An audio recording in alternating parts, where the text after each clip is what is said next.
couple of different players, U.S. men's national team representatives that are on the move. Got a handful of them. We've been talking about Josh Sargent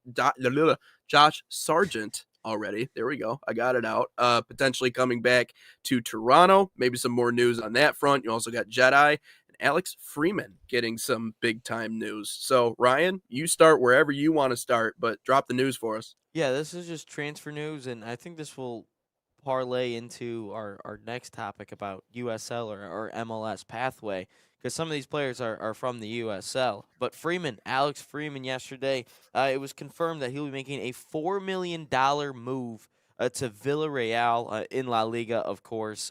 Freeman coming over from Orlando City FC. Still a young player, only 21. A lot of people think that he could be a starter in the World Cup, and I would agree with it. I could definitely see him being a starter. Not over my guy Noah Banks, though. He's a dog. But yeah, Freeman, and Freeman could have actually moved for a free at the end of this year, but decided to move over to Villarreal. If he plays a game this year, he will become the 25th American to play in the top 5 leagues all across Europe. So shout out to Alex Freeman and all of our Yanks abroad at this point. And then this one, this is kind of what has spiraled maybe that conversation of USL or MLS pathway. Pedro Guimaraes will be leaving Orange County in the USL to join Frankfurt. This is just a 17-year-old Pedro Guimaraes, the left back, into Frankfurt, all the way into the Bundesliga. Whether he plays or not this year, that's a question, and time will only tell. But also, we talked about Ricardo Pepi yesterday. Is he going to Fulham? Now could he be going to West Ham? West Ham has currently entered the race for Ricardo Pepi, of course.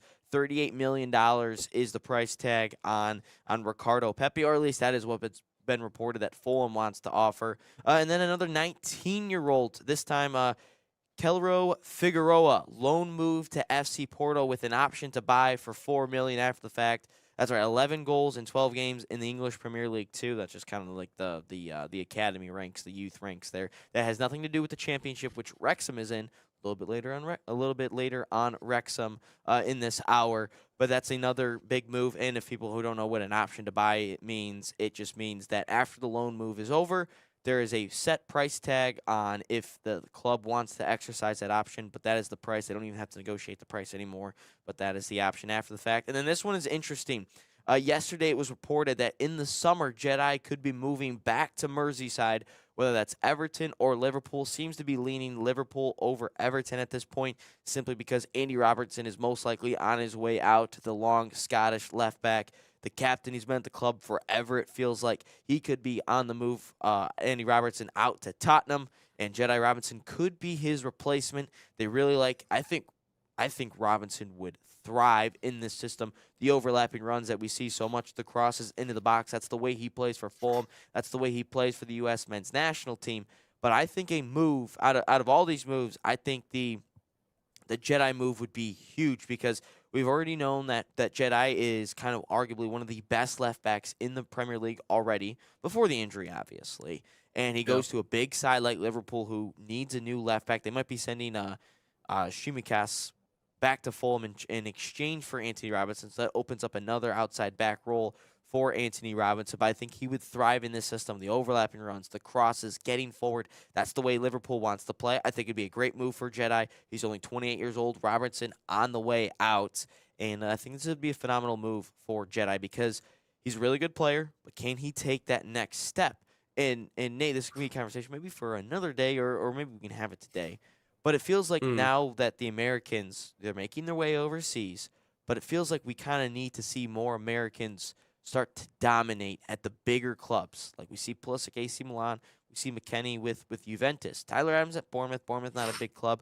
Antonee Robinson doing it with Fulham. Fulham, not quite the level of what a Liverpool is, but if we can start to see some Americans dominate in the bigger clubs all across Europe, I think we could be in a really, really good spot with the men's national team.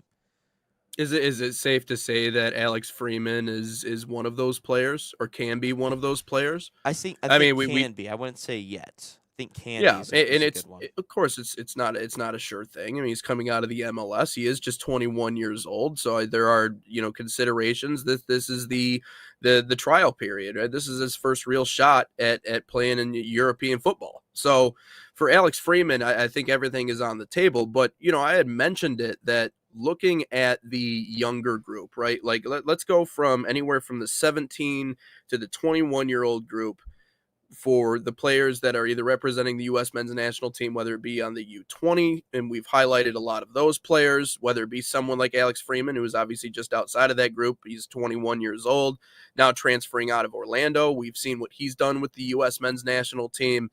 I believe that group and that crop of players, right, anywhere from 17 to 21 is the most promising group that we've seen developed in our home country and maybe in history. I think we have a strong, solid backbone in a base that continues to develop. And I think Alex Freeman is kind of head of that list. If I were to think of all those different players that I just mentioned, the U21s, you had talked about how, well, if they were good enough, they'd be on the senior team. That's probably fair, but I think Alex Freeman is the best of the bunch. And so this is just another indication of another American player out of Major League Soccer that's getting an opportunity to go really take his game to the next level in Europe. And I think he could really be, I understand that we want to see them dominate more, and that's obviously our goal all the time. But this is where it really starts, is moves like this. Now, the players that we already have, I think you just go on an individual basis. What Christian Pulisic doing is exceptional. I don't think anyone's taking away what Pulisic has done in Serie A, unless, of course, you're not from the States, you're from Europe, and you just disrespect the American game in general. Then obviously you're going to be willing to kind of pass up everything that he does. Tyler Adams, obviously not a bigger club, but I still think he's played great. Jedi is a different story. I think the injuries are concerning. I don't know if they've completely derailed his career, but you said, can he get back to where he was pre-injury? That's the biggest question for him. I think Chris Richards is starting to emerge as maybe not a superstar, but I certainly think he is an important key piece on a team that needs him in order to win big games, in order to win championships. I mean, he is what he is, and he's set in his position there. So, I think, yeah, if we're gonna talk about, we don't have a Messi or a Ronaldo or any of those top end players, well, I think Christian Pulisic is our best, but I think this is a building from the bottom up thing. I think Alex Freeman is certainly number one, or at least towards the top in that group.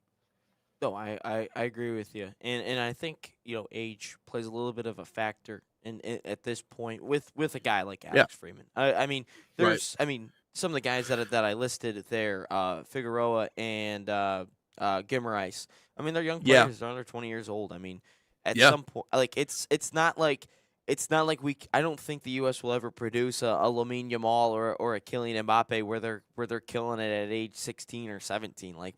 That's just not the way that American yeah, soccer players at least operate. Like if we even look at Pulisic himself, he didn't. I mean, he didn't dominate the world at 17 or 18 years old. I mean, for the men's yep, national team, he was starting all the time at that young age. But if we look yep, at the grand scheme of things, in everything that he was doing at Dortmund, he wasn't playing week in week out, and even when he got to Chelsea, he struggled. I mean, also I don't know why you send any player to Chelsea if you're a young player. Don't go there. That's just too many players, bad situation, and your owner used yeah, to be boys with Putin. Just putting it out there, and that's why he had to sell to Todd Bowley. But I digress.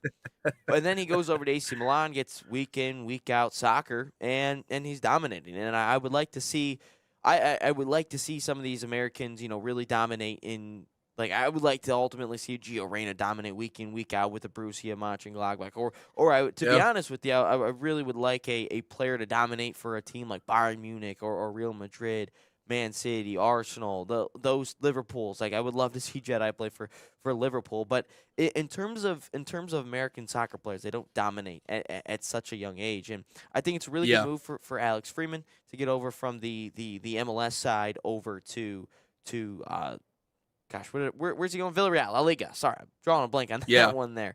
But no, I think it's a really good move, and it just continues to show the growth of American soccer, and that maybe the MLS isn't a retirement league, because it's taking some of the better young players overseas. And yep, I think a lot of leagues around the world are starting to see potentially some of the quality that the MLS possesses. yeah. Well, and that's just the thing, though, is it is a prospect league.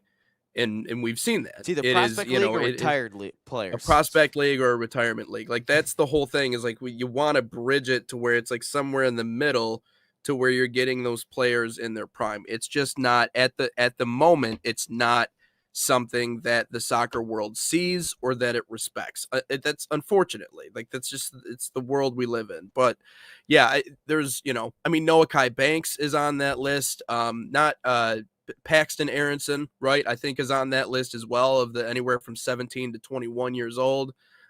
Maybe he's a little bit older now, but there's a lot. There's a lot there. I don't think it's one of those things, Ryan. It's just going to take patience. It's going to happen. I think we're going to get a player at some point that emerges as a true superstar in the international stage rather, but we just don't have it right now. But I think anybody with two eyes and two ears can acknowledge that we're starting to make more of a footprint than we've ever made before. But let's take a quick break, bring it right back. I want to continue this conversation. We got a lot of good stuff to touch on there. Talk about USL versus MLS.